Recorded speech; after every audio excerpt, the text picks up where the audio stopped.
Assalamualaikum warahmatullahi wabarakatuh. Apa kabar anak-anakku yang soleh dan soleha? Kali ini kita akan membahas tentang indahnya sholat tarawih dan tadarus Al-Quran.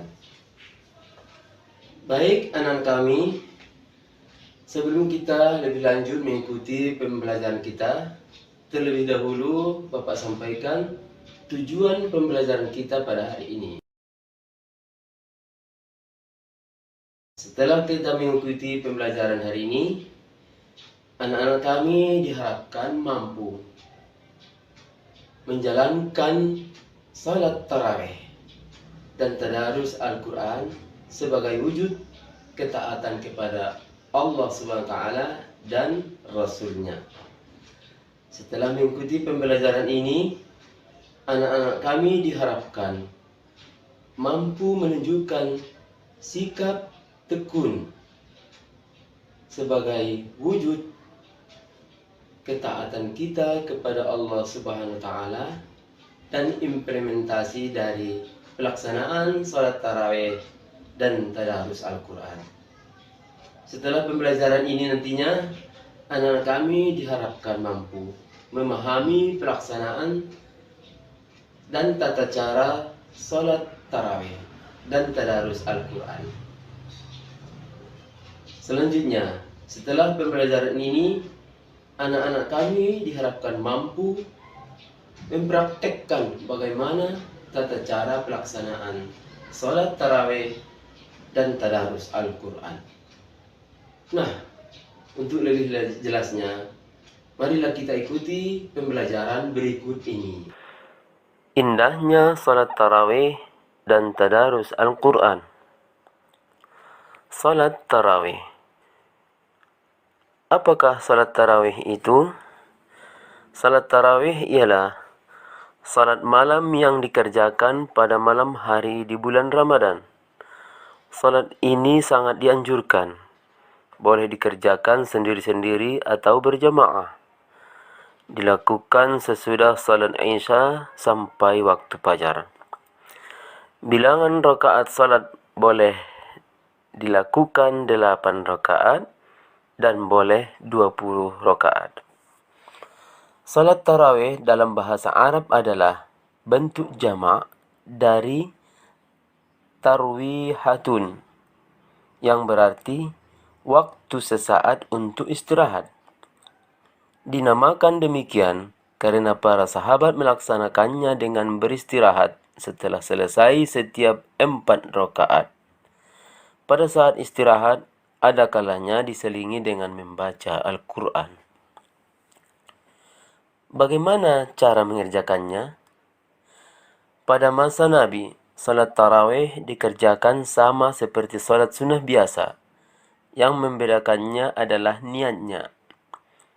Nabi mengerjakan 8 rakaat dengan 2 rakaat 1 salam.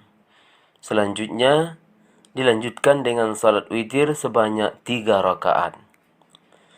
Pada masa Khalifah Umar bin Khattab, salat tarawih dikerjakan sebanyak 20 rakaat. Dilaksanakan dengan 2 rakaat 1 kali salam. Lalu ditambah dengan salat witir 3 rakaat dengan 2 kali salam. Setelah salat tarawih, hendaknya diteruskan dengan salat witir. Salat witir ini sangat diutamakan. Bilangan rakaatnya ganjil atau gazal. Boleh 1 atau 3, 5, 7, 9, dan 11 rakaat.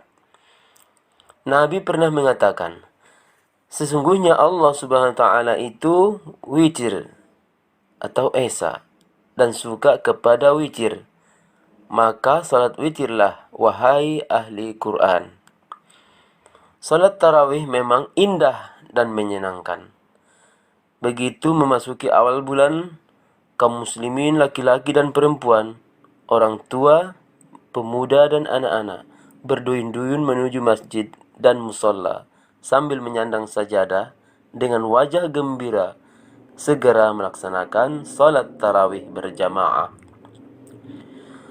Walaupun salat tarawih boleh dilaksanakan sendirian, Namun, kaum muslimin lebih senang melaksanakannya dengan berjamaah. Apabila dilakukan dengan cara berjamaah, manfaatnya tentu lebih baik daripada sendirian. Memperoleh pahala 27 derajat dan lebih menyiarkan Islam, memupuk rasa persaudaraan dan persatuan sesama umat Islam.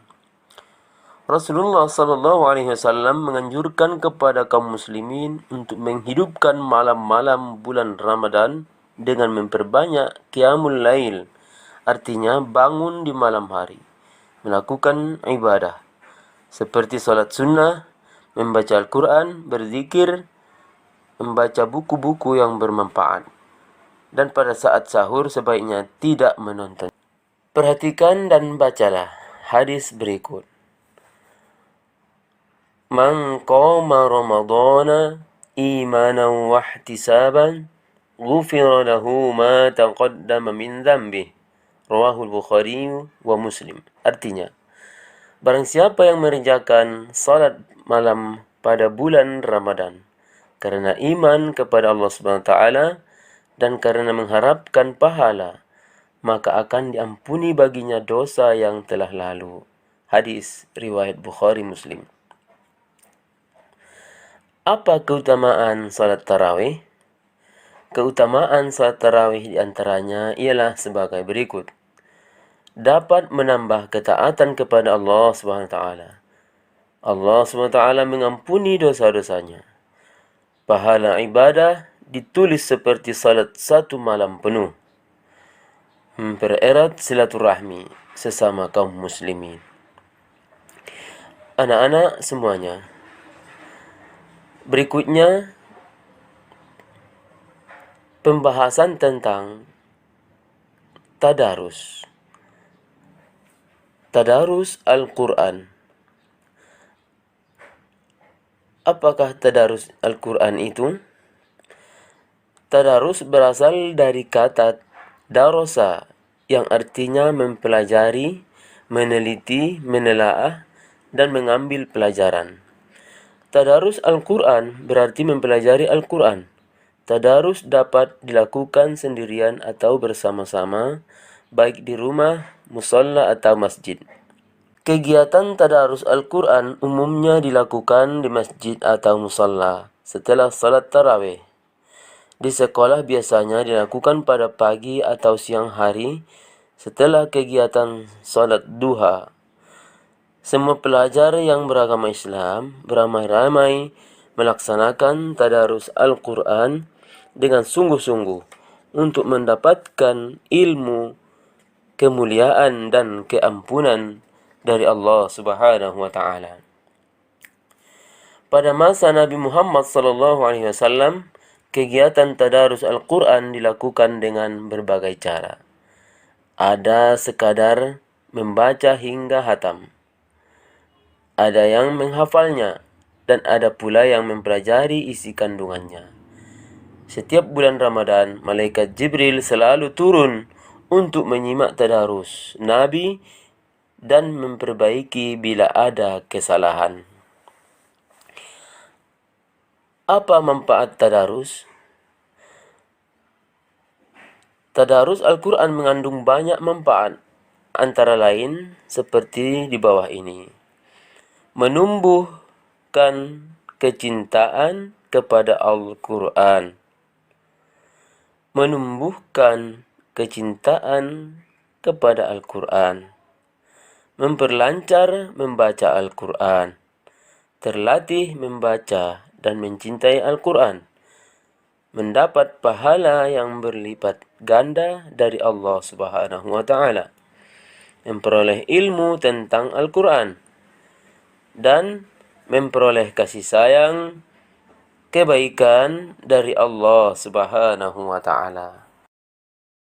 Demikian tadinya pokok pembahasan kita pada hari ini seputar indahnya salat tarawih dan tadarus Al-Quran.